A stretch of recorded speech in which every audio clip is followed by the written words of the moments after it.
And Mr. Chairman, you were just saying a moment ago that we could clear all of this up this week if you were to review the documents. Are you telling us you have yet to see the documents that you've requested from the Department of Justice, which gives you a timeline into how this investigation into the Trump campaign started? That is correct. So last August, we issued a subpoena. We should have been provided all of this information that we've been asking for over and over and over again. We issued a new subpoena. And so now we've been waiting. We've attended 2 briefings. They were very small briefings, not a lot of information, but we were happy it was progress. We believe that there are some documents, information that we will review this week. What I would say is if you don't have anything to hide, the Deputy Attorney General knows that Mr. Gowdy would love to exonerate the Department of Justice and the FBI. So just provide us all the documents, everything that we're asking for. Let us comb all the way through it. And we'll issue a letter on Friday, and we'll be done with this. And we'll be able to say, look, the Department of Justice and FBI did nothing wrong. There was no FISA abuse that occurred here. There was no issue of opening a counterintelligence investigation into a campaign. There was no issue with looking at how that investigation was opened. If there was any Five Eyes intelligence that was actually used to open this investigation, we'd like to see it because we have yet to see it. Those are all outstanding questions, not to mention the questionable timeline of the briefings that we have had, where we know that the counterintelligence investigation was opened in late July. Well, that's fine. So if that's all the information you have, then why are there these other strange activities leading up to late July, particularly in the spring? I was trying to understand this because you broke the news on this program more than a month ago that you've looked for reasons and catalysts to understand how an investigation was opened and launched into the Trump campaign. And you said to us, based on the Five Eyes intelligence of all of our partners across the world, that there was no intelligence that you could find that was launched that investigation. And yet here you have your colleague, Trey Gowdy, saying the FBI did the right thing. So I'm trying to understand where the disconnect is. Well, I think on what Trey Gowdy's saying, and we got to be very careful because the media's tried to make a bigger deal about this than what it is.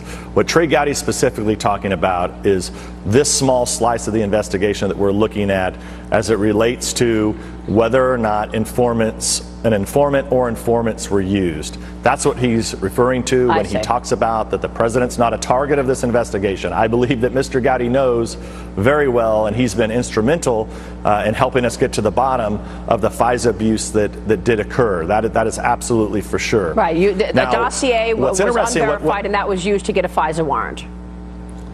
Yes, and there's new information actually this week that the media is ignoring.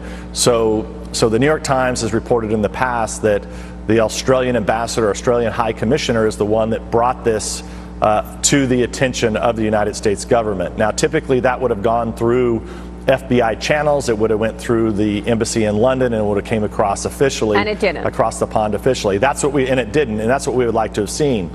Now, this week, we now know that Mr. Downer, the former Australian ambassador, High Commissioner in London, said that he had given the information to the Australian ambassador in the U.S.